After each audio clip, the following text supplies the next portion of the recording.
Well, it's not looking good. The last 2 episodes of this series have a combined loss of £175, meaning our total profit is at £764.68. I buy faulty electronic items on eBay, attempt to fix them and sell them for a profit, but as of recently, it's been a loss. The overall target is £1,000 profit, and I was so close a few episodes ago. And what I don't need now is for it to come crashing down any further. So let's try and make a juicy profit in today's episode. Welcome your glorious faces back to episode number 98 of the series Profit or Loss. What you got for me, Joey? I paid a grand total of £40 for this Nintendo Switch Lite console. Condition wise, looking pretty spick and span if you ask me. The outer chassis doesn't have any cracks or dents, which is really nice, and also helps a lot when it comes to sell the console. Maybe we do have a tiny little scratch on the screen here, but that's not the end of the world. And again, yeah, all the buttons look nice and clean. The analog sticks look okay. So what's the issue with this one? The listing states that it's faulty, no power.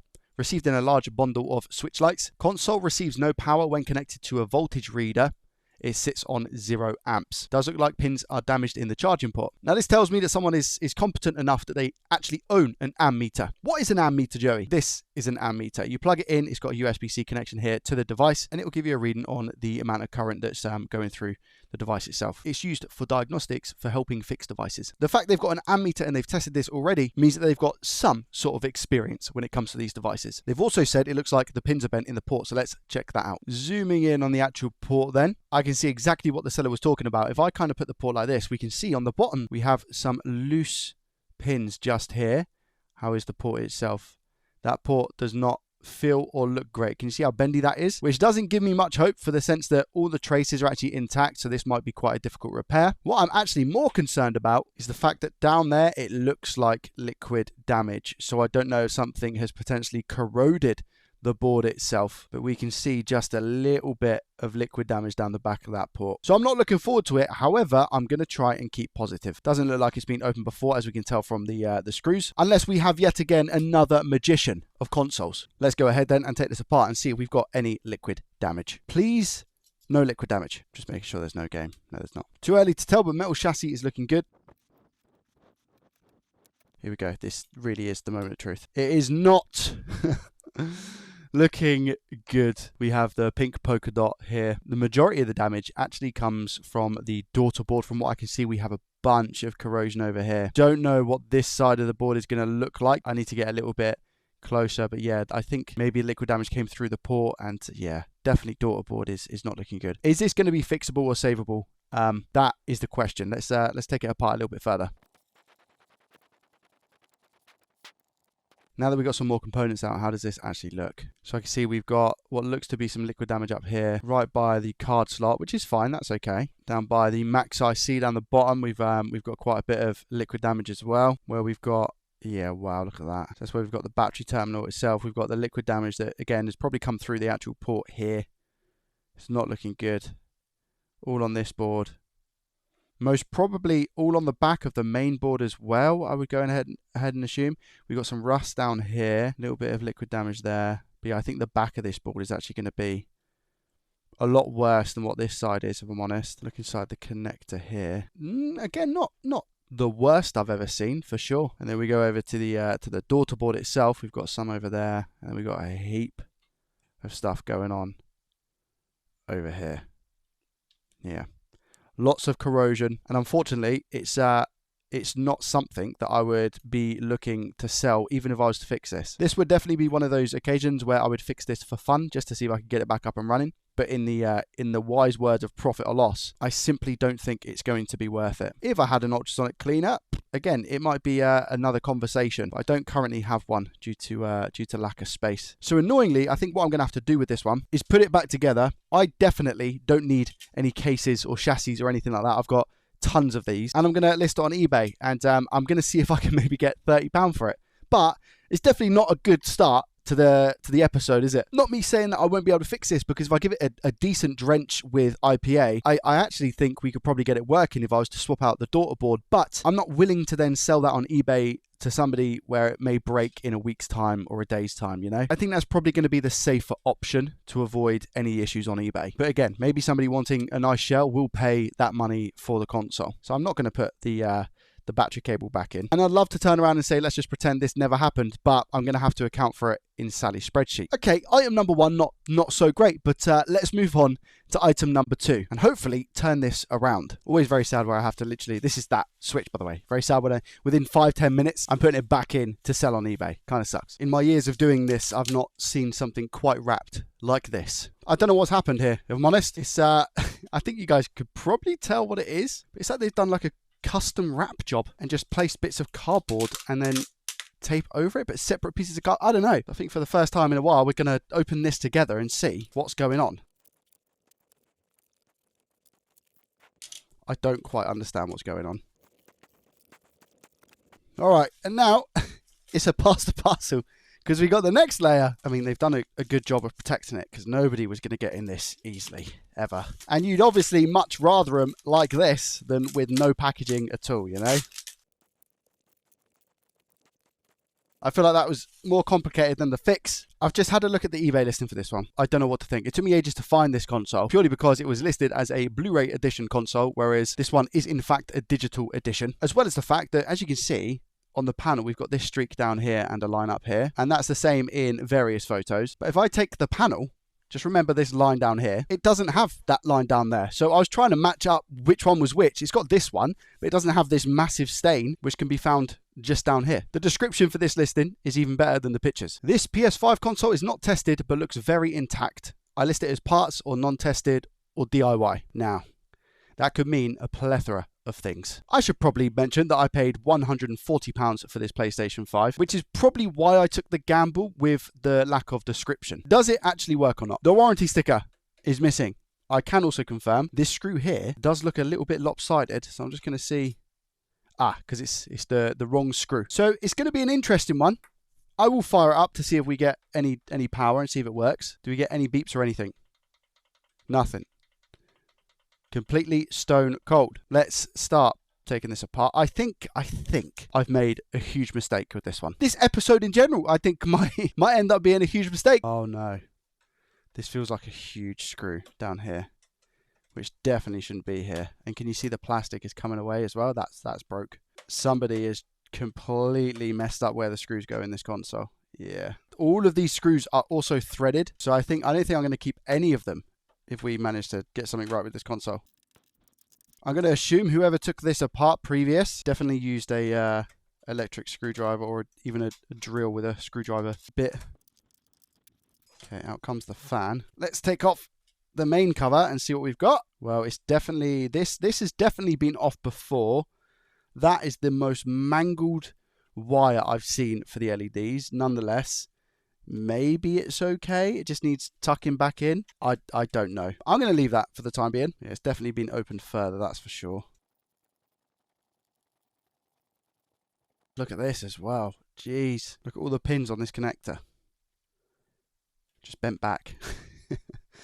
Luckily, you can actually just bend these. Obviously, it looks a lot worse when you first stumble across it. Oh, maybe it's not going to let me, because I haven't got thin enough tweezers. Depending on how this actually is, I might need to replace it, but we can test that once we actually get the device working, with a big if at the end of that. But that might be okay. Oh, that was just snapped off. And that was a bit short on the end as well, so we'll have to see. Yeah, I'm not getting very good signs when it comes to this console, that's for sure. Let's take off this. Oh my gosh, that is so stripped. What happened there? Did somebody get hungry? What? Am I going to be able to get that out? I don't know. It's the same for both of them, by the way. They both look like that. Oh my gosh, I got it. Luckily, there was still enough of a bite. What about this one? Oh my gosh. Thank goodness. That would have been horrific if I had to drill those out, by the way. That would have not been good for the motherboard. Okay, well, they're getting binned. How's the rest of this looking? Those two screws have also been put, well, 3 screws. We got a black screw up here. We got 2 silver ones. These look like they've been put back properly, which is good. What's that? Over to the scope. What? Whoa. Is that an explosion around the HDMI circuit? Definitely. That is a gonzo. So this is on the back. I believe this takes 5 volts and converts it to 3.3 on this rail here. There's also a burn mark here, which I believe is where the south bridge goes. Perhaps, I don't know. First things first, I need and want to check to make sure that we get 12 volts on the power supply. So do we get 12 volts? It's loading. I think we're going to. Yeah, we do get 12 volts. So the actual power supply is fine, which is nice. And I think it's going to be a case of sort out the obvious first before we go prodding around, right? Let's go over to the scope. Like I said as well, the south bridge looked like it had made an impact on the chassis. Where is it here? Is that that's a 61 GG, thank goodness, which is the less expensive south bridge.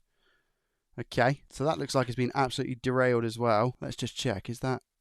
Yeah, that's a burn. Hey, wow. That's a burn mark in that. So that south bridge needs to come off. We need to clean that up.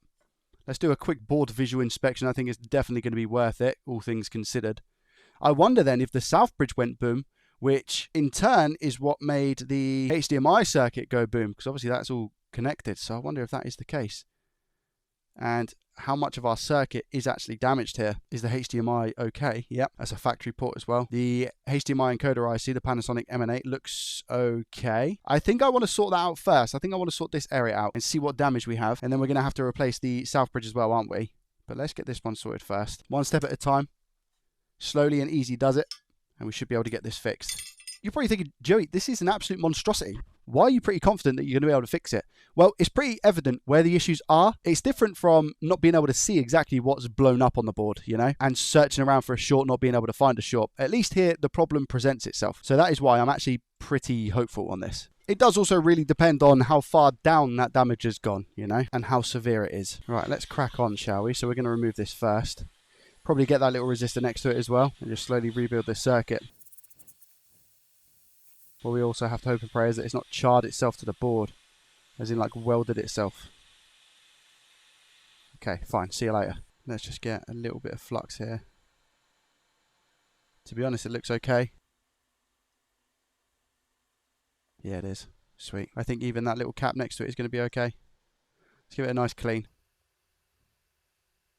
Like nothing ever happened. Anything I would say is that we got, was that a little bit of char? No, it's okay. Because char can be conductive, as I found out recently with an Xbox Series X that had a hole through the board. Well, we look okay, we look okay. Now we'll just replace that chip. Now I'm taking this from an older revision board, so I hope it's the same. I think it is. But if not, something to bear in mind and try and remember, that's for sure.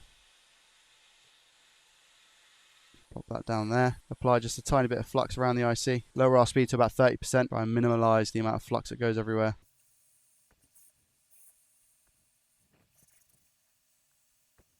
And just make sure it's soldered down correctly. Just playing it safe. To be honest, that looks pretty good. But just to make sure.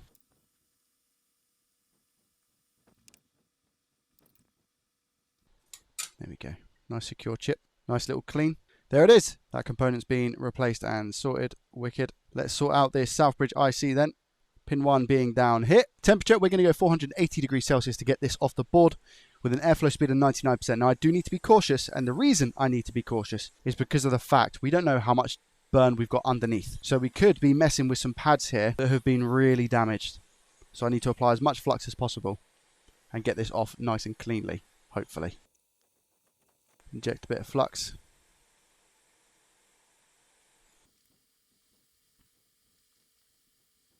There it goes. Try and move quick here if we can. Apply some flux. And the reason we move quick is to keep as much heat in the board as possible. So put some flux down there. I've got some leaded solder on my iron.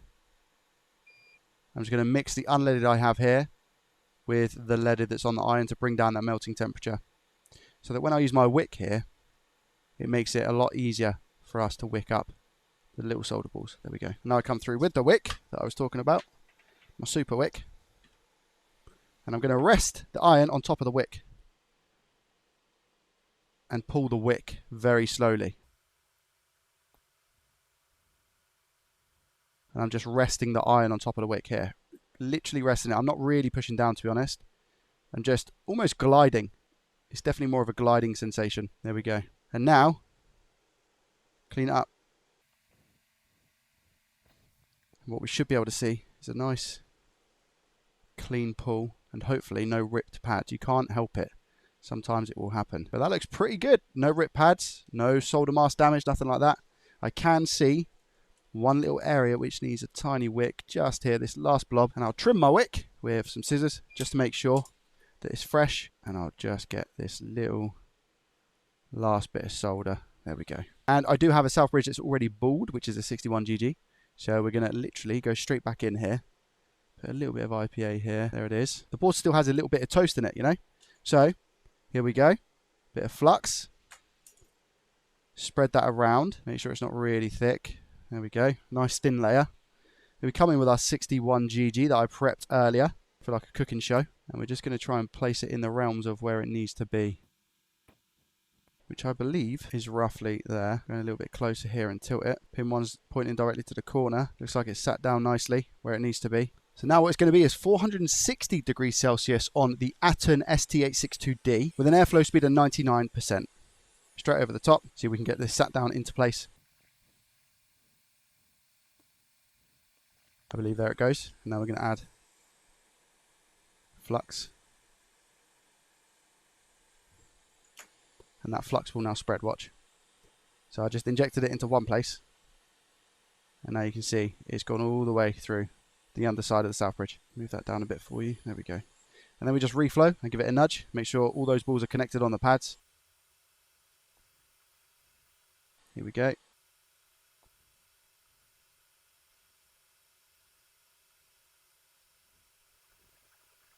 Little nudge just to make sure, all good. And now we're going to flush it. I like to use IPA when the board's cooled down a little bit, of course, not now, and a can of air. And now we inspect and just make sure that we've done a good enough job cleaning. So here's our south bridge. Does look like we've got a bridge in this corner over here, which is not good. Pick this side as well. This side looks fine, all those balls look squished, and this side as well. Yeah, it's a shame. They all look flat and connected, except for the fact that we have this bridge here, and it doesn't look like flux if you ask me. I'll attempt a reflow and see if that clears it up. Maybe we can just get lucky. I think it's up here. Yeah, it is. It's just up here. Inject a little bit of flux just here. I'll inspect it, even though I don't think that's really going to help us too much, to be honest. I think it's a bit too far gone. Yeah, I think it's still bridged. Yeah, it's still bridged over on this side, which is unfortunate. So I need to take this off, and we need to go again. Now, it could have been so many different reasons as to why that happened. The most probable cause for me is probably I might have tapped it a little bit too much, and therefore two of the balls just kind of got together, you know. That's the most probable cause. So I'm just going to have to be a little bit more careful. I'm going to go for the tapping. I mean, right now, look, it was that corner over here, and it doesn't necessarily look too bridged, even after I've removed the IC, but obviously it's going to change when I pull the chip off. Let's see if I can get this as clean as what I did have it, which is going to be tough, because as soon as you start messing around with something 2 or 3 times over, it's never going to be as good as what it was. So let's just see if I can get it and not destroy any of the solder mask underneath. I think maybe I've got lucky, and it looks to be okay. You just have to get rid of these two up here. And now I need to reball that south bridge because I don't have any more prepped, unfortunately. Here we've got this south bridge again, which is going to add some flux. These balls are already leaded, so I should just be able to come in here and clean this relatively simply.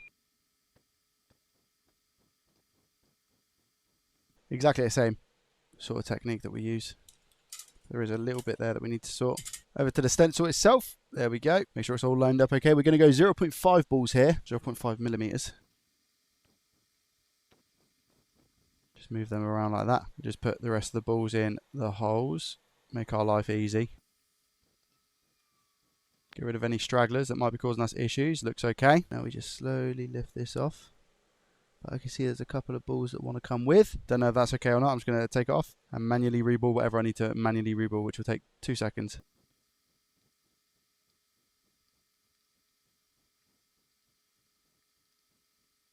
Right, now we go 1% airflow, 400 degrees Celsius.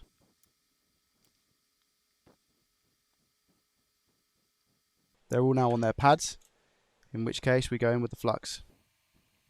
Up it to 10% for the reflow. There it is. Wait for it to cool down a little bit, and then we're going to give it a nice clean. Ready to go back on the board for attempt number 2. And again, this is 0.5 millimeter balls. Ball's been sat around for a while, so I'm just preheating it quick. 460 degrees Celsius, 99% airflow. Little bit of heat back into it. Tiny bit of flux. Goes on this way. Second time lucky. Let's go. Come in with the flux. I'm going to go for a very small nudge this time. Very small nudge. That's good. Give it a nice clean, and then we're going to check up here and see if we got that bridge again. Hopefully not. Moment of truth. Do we have a bridge? No bridge. Good. And that looks nice. Just check all sides, because if I have a bridge on one of the other sides now, it's not going to be very nice. There we go. That's fine. Good. This side looking nice. And finally this side also looking good. No bridges. All flat to the board. Good stuff. Now, that's without any testing done to the board. That's just replacing some components that look like they've got a hole in and have been completely dispatched from the board. So now what I'm going to do is just make sure I've got all of my voltage rails. Okay, first things first. 12 volts.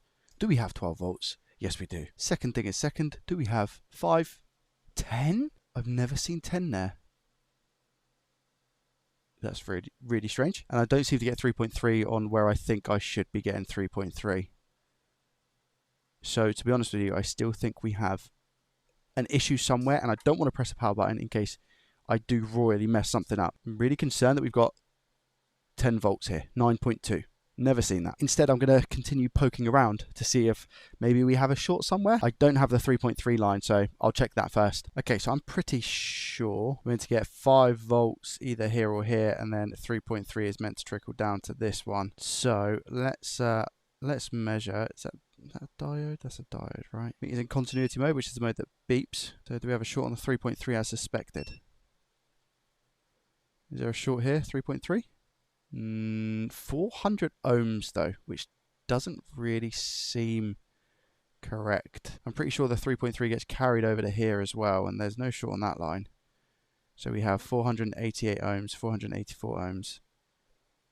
On our 5 volt, we have 1,000 ohms. Question is, why do we get 9 volts? Makes me want to question up here, which is right next to, by the way, the HDMI IC on the back. We have this area, which I'm sure this little chip converts 12 volts to 5 volts. Could be wrong, of course. This is a different layout to the other boards. So yeah, we got, so that's rising. So that seems to be okay. Yeah, our 5 volt, there we go. So 1067, just after this MOSFET here. So this side of the MOSFET, we're okay. We're open line. This side of the MOSFET, we're 1,000 ohms. Into diode mode now. What do we have this side? 0.46 steady. And this side? 0.41. Just checking on the caps around the encoder as well. I think they're meant to be around about 0.2 in voltage drop, which they are. That one's 0.3, that's okay.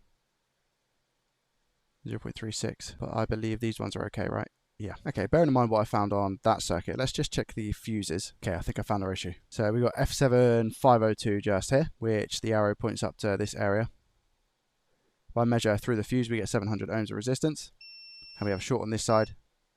No short on this side. So our 5 volt is not being carried over to this rail. So something on this side of the rail is shorted. What's on the other side? Our RT chip for the SSD controller. So I really hope the SSD controller is okay. So what we're going to do here is inject voltage and see what gets hot. Okay, so this is the area I need to inject. Let's just do 1 volt. Whoa. Is that the IC itself? I think so. I think it's the IC itself here. One more time. Yeah, well. Anywhere else on the board get hot? Doesn't look like it. Flip the board over as well, just in case. If I inject on that rail, yeah, see, there's nothing getting hot this side. It is indeed the other side. It's got to be the chip, which is actually a first for me with JDT. I don't think I've ever had to replace this chip because it's become shorted. Let's go ahead and take it off. 460 degrees Celsius, airflow speed 99%. Get it off the board. And then we'll check to see if our short's gone. But yeah, what's confusing, this is the RT chip for the SSD controller, I'm pretty sure. Unless it is the Southbridge one. Maybe it is the Southbridge one. I'm just getting my bearings wrong. Take that off. Okay, so we had a short here before. Is it gone? No, it's not. So it wasn't the chip. Something else is causing the short, and we've just been absolutely bamboozled. I wonder if it's the SSD controller then. Because I'm sure this is the one for the SSD controller. How many ohms do we get? We still get a 1 ohm, so I'm assuming it's a short to ground, considering there's still a little bit of heat in the board. But could be wrong, so I do need to be careful here. Okay, now with that chip off then, let's inject and see what gets hot. Where's that? That's the SSD. That's the actual SSD chip. Oh no. Did anywhere else on the board get hot? That one up there a little bit as well, but no, the heat spot has definitely come from this SSD chip. The next issue obviously being, I don't know if that's replaceable or not. I've got a feeling this is one of those shorts that's just going to lead me around the board until I fail. It's this exact SSD chip here that's getting warm. Is it a Western Digital? It is. So there's another issue here, and that is I don't know if I can replace this one. So we have the back of the SSD controller here. Now I'm pretty sure on the older revisions anyway, you can change this chip on the back, but you can't change this one if memory serves me correctly. I don't have a choice because otherwise this board isn't going to work. So I'm going to change it and just see what happens. But this here is the chip that's getting hot. Nothing seems to be getting warm on this side of the board. So we just have to replace this SSD. This is a donor board, but it's an older revision because I don't have any donors of the newer revision ones. So it's going to have to do. But this is indeed Western Digital from the exact same location as well, by the way. SSD controller here, taking this chip, this SSD. I can't wait to remove this from the other board and then it'd be the SSD controller. I can't wait.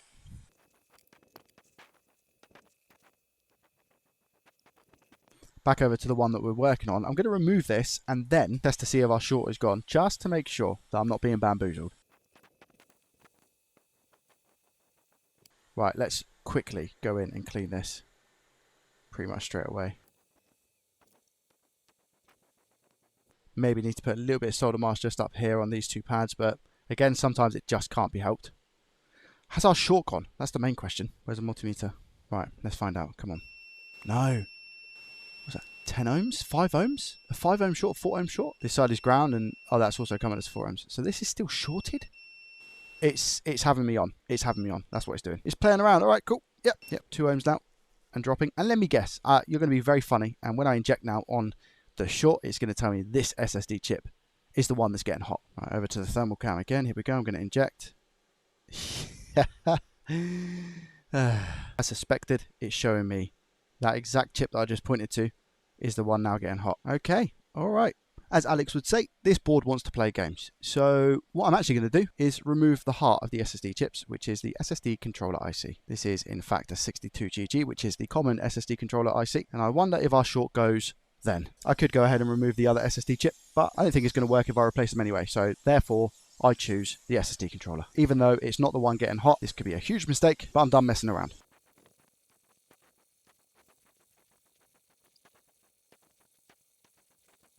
Flux, clean this up whilst I'm here. Leaded solder, as you know, make our lives easier.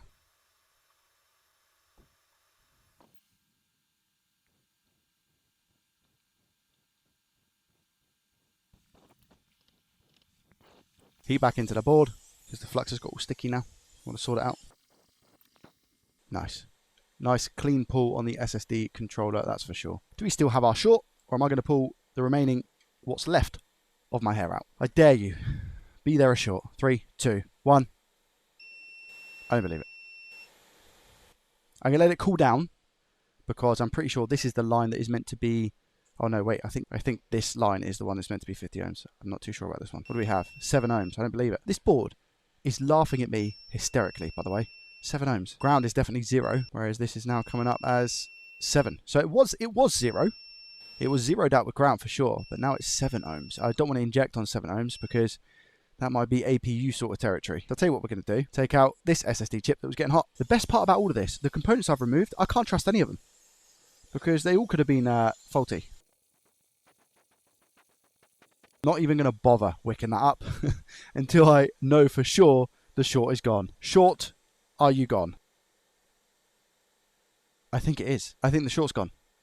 Okay, 500 ohms. Right, let me quickly wick that up then.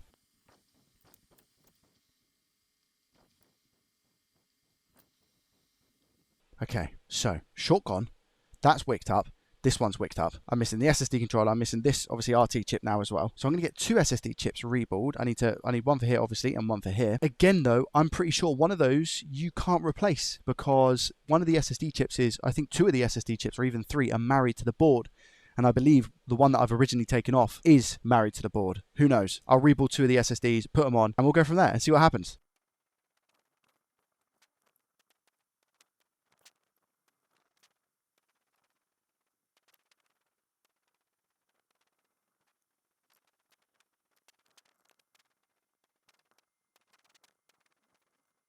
Right, reballing process complete. I'm going to start with this one up here. So we're going to go a little bit of flux, and then I'm going to measure after to see if I've got a short. Pin 1 is indeed top right. And again, these chips are funny because on the board you have 4 pads, on the chip you have 3. So it does look like you're over a little bit, but you're not. I think I just knocked it out of place a little bit right there. There we go. Sat flat now. Nice, it's pulled itself in. I'm coming with a flux. And reflow with a little tiny weeny nudge. There it goes. Lovely. Little nudge. There it is. Give it a clean and see if our short has come back. If our short's back, we call it there. Check to make sure it's nice and clean so we don't have any bridges. How's that? Yep, looking good to me. Yeah, nice and flat to the board. Okay, cool. Has our short returned? Here we go. We are looking for not a short to ground here. 3, 2, 1. Okay. All right. 665. Okay. Still a little bit, I'd say still a little bit weird, but better than what it was before, which is a short to ground, like on this side. So that's okay. Let's go ahead and put this chip on to keep myself out of trouble. I do need to put a little bit of solder mask down here and here as well. Tiny bits, but enough. Okay. A little bit of flux again.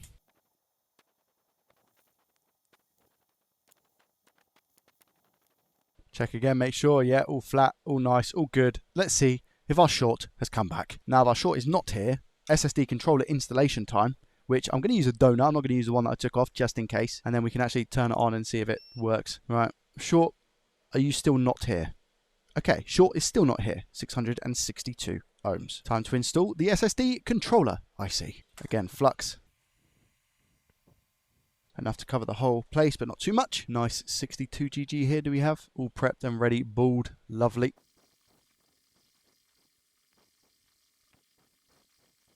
Coming with our flux. Little tap. There we go. That's enough. There we go. Wait for it to cool down. Clean and check our short. You might be thinking, Joey, this could be a waste of time if that SSD chip you said is married to the board and you've already taken it off. Yeah.